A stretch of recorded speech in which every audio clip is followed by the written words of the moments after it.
Well, welcome to Your Health Truth. I'm your host, Brock Hardman, and our topic for today is food combinations.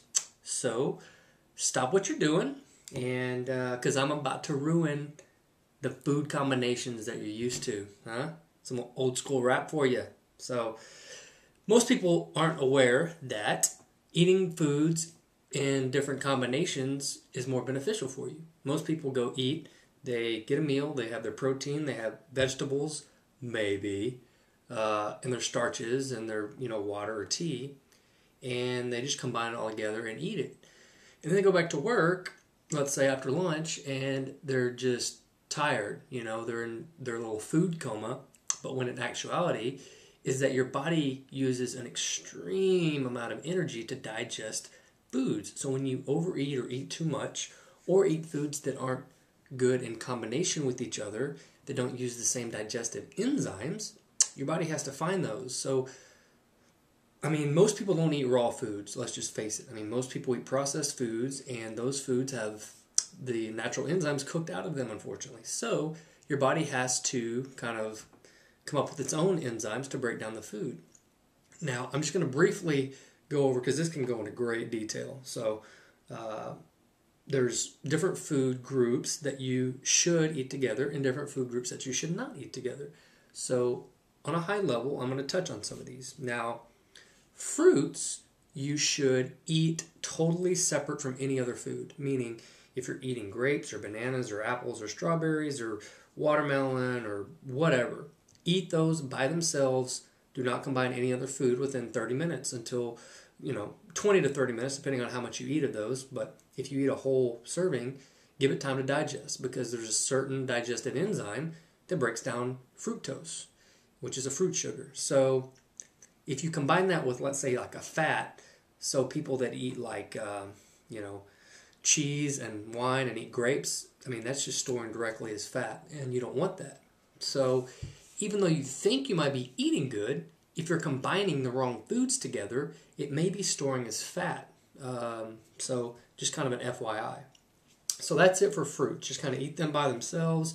They're their own, little animal. And so what you can eat with anything are vegetables, meaning low starch vegetables, high water content vegetables like broccoli, cucumbers, celery, bell peppers, all the vegetables that are high in water content and low in starch. So you can eat those with anything. You can eat vegetables with fats, proteins, sugars. You can even eat those with high, like complex carbs, so high starch carbs, and cultured foods like fermented foods. If you drink milk, which you shouldn't, but if you ferment your own probiotics, like in kefir or sauerkraut, some people culture their own probiotics, and so kombucha drinks, stuff like that. So vegetables you can eat with anything. You can even eat vegetables with fruits as long as they're non-starchy. Now, what you want to avoid is combining proteins with fat. Well, proteins with starchy vegetables. So you want to eat your proteins by themselves or with non-starchy vegetables.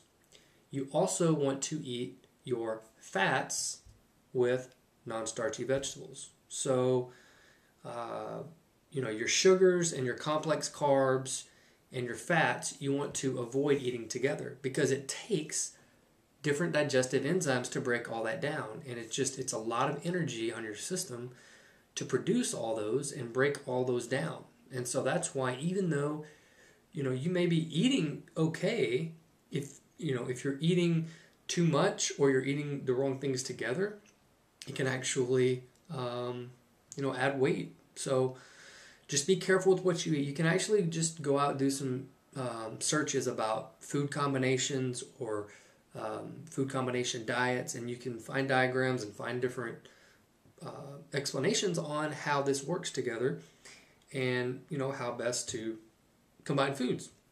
I know a lot of you are thinking, well, man, Brock, you want me to eat good, and now you're telling me that I can't just eat good, but I got to eat different foods together.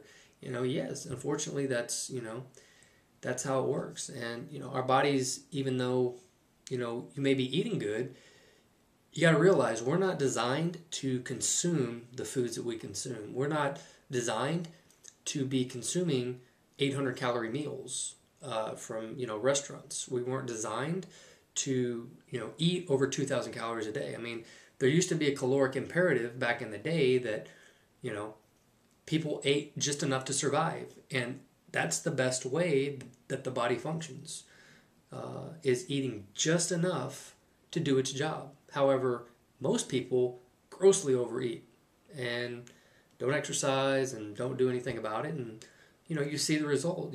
Over 60% of America is obese, and it's actually the first generation.